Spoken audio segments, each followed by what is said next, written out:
What's up guys? Today I'll be showing you how to increase or reduce the bass of your JBL Flip 6. So for this one you need to use the JBL Portable app, and you can get this app on either your Android phone or your iPhone. So make sure you go to the App Store of your phone and look for this app, the JBL Portable app. So go ahead and install that app, and once installed, open it and make sure the phone is paired to the speaker via that particular app. You can see it's paired. The app currently recognizes this as a JBL Flip 6, and as you can see here we have an equalizer, and of course on the equalizer we have bass and treble.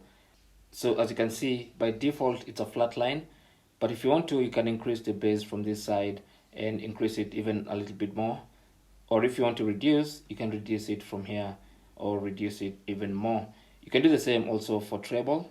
So all these options are at your disposal. You can go ahead and equalize, increase and reduce bass to your specific liking, and whatever setting you use here will be saved on the speaker, and you can even connect it to another device and it's going to use those exact settings that you left there.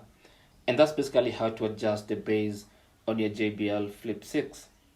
Thanks for watching and good luck.